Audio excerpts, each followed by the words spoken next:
Hi students, welcome back. In this talk, I'll discuss about the common questions which will be asked in your NEET PG entrance examination under the heading of supracondylar humerus fracture.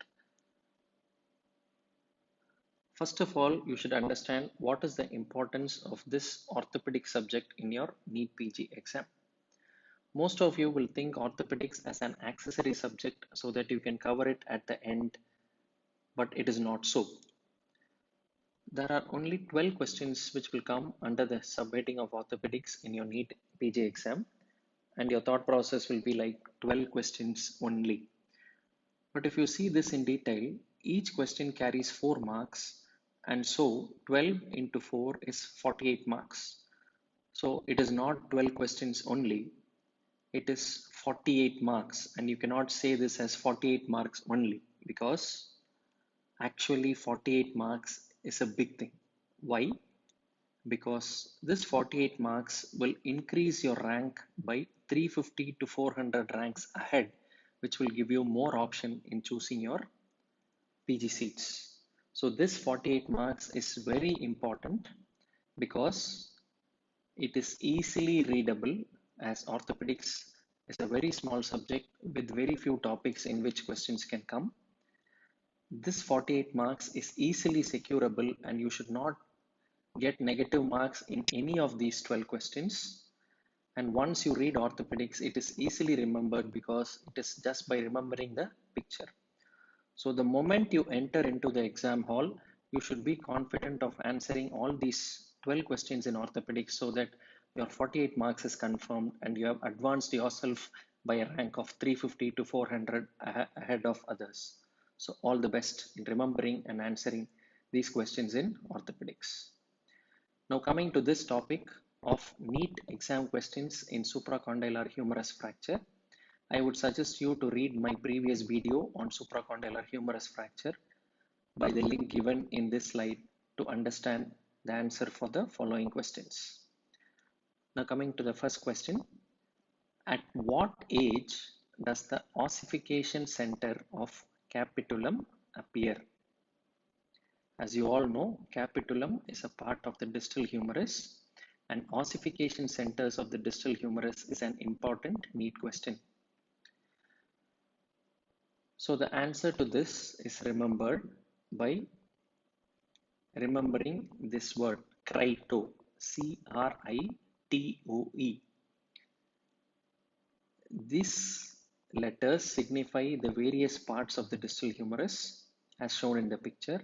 C for capitulum, R for radial head, I for internal or medial epicondyle, T for trochlea, O for olecranon, and E for external or lateral epicondyle. And you just write the odd numbers starting from 1.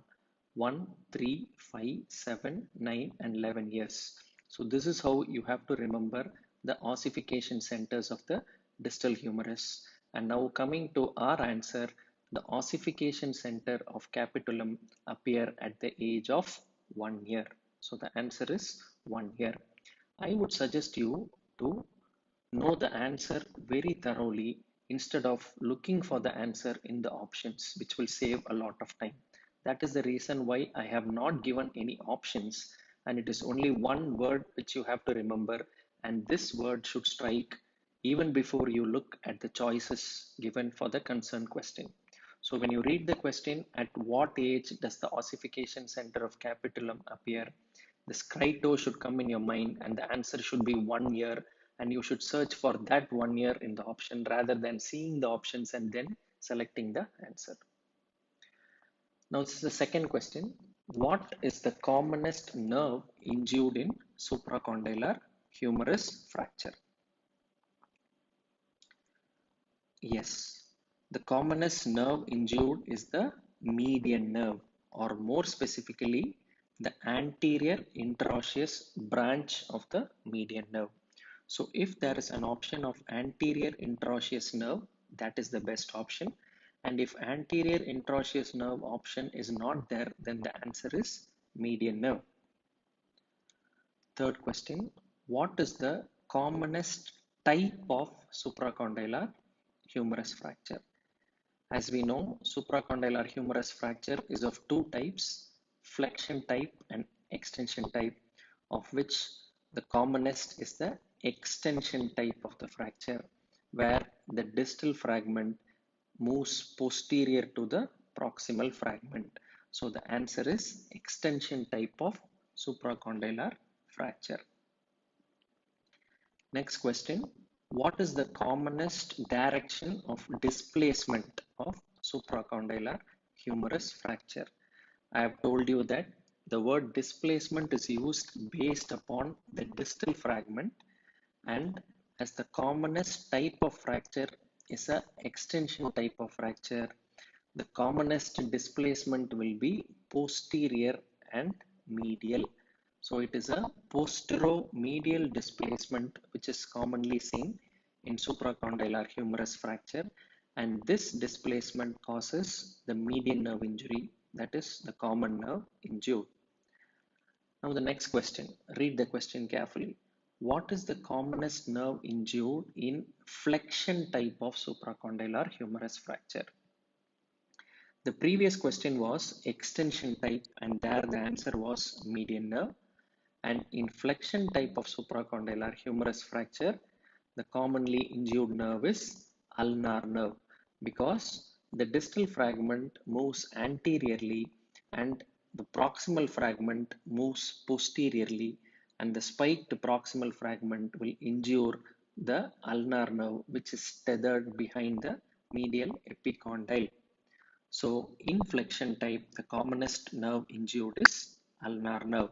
So you should be careful before answering this question of nerve injury. You have to confirm it whether it is an extension type or flexion type. If it is extension type, it is anterior interosseous branch of median nerve, and if it is flexion type, it is ulnar nerve. Next question. What classification is used for supracondylar humerus fracture? And I'm aware that you all know the answer. It is Gartland classification, classified into 1, 2, and 3. Next question. 3-point bony relationship is altered in which elbow injury?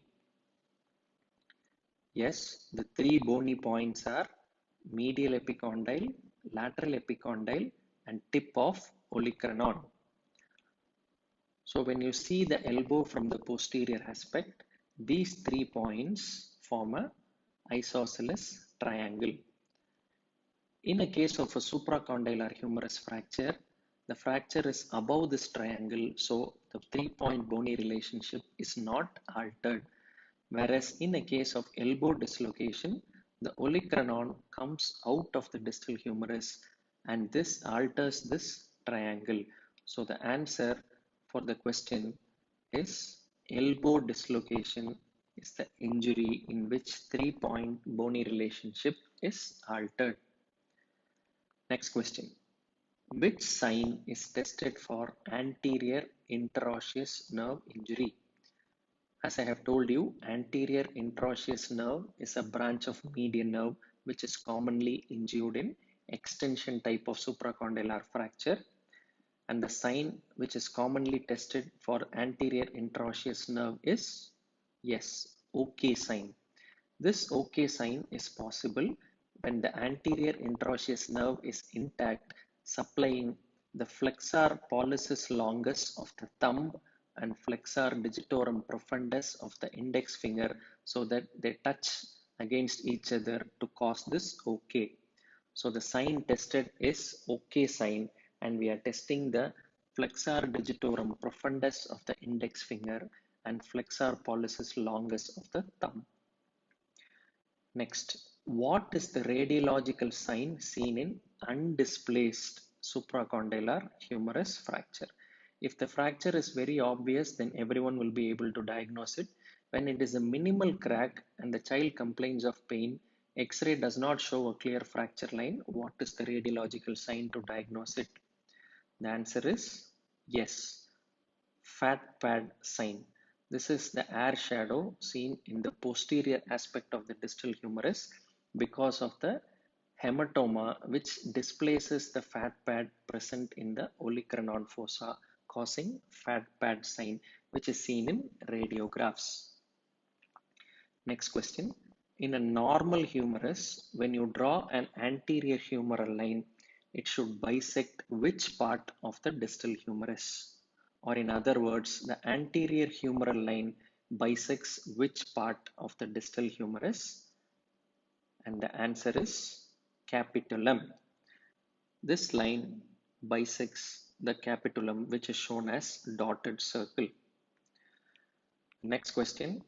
Which radiological measurement predicts the varus collapse at the fracture site, which is tested intraoperatively, so that this might result in cubitus varus or gunstock deformity later? So the answer for this question is Bowman's angle. So the normal Bowman's angle is 72 degrees, and if this Bowman's angle is increased, it means the fracture site is collapsed medially, and this will result in malunion or a gunstock deformity later. So the next question is, what is the most common delayed complication of supracondylar humerus fracture? The word delayed is important. And the answer is gunstock deformity, or otherwise called as cubitus varus deformity, which is a malunion because of a inaccurate reduction of the fracture during treatment. Now the last question, in which fracture do you see brachialis sign or the dimple sign? So this brachialis sign or dimple sign is seen in supracondylar humerus fracture. As shown in this picture, the proximal fragment moves anteriorly and the spike in the proximal fragment gets caught in between the fibers of the brachialis muscle, and this sharp bony fragment causes a dimple in the skin. So this is called a dimple sign or a brachialis sign, which indicates that the child is having a supracondylar humerus fracture. So these are the possible questions for your NEET PG entrance examination under the heading of supracondylar humerus fracture. Thank you. See you soon with the next video.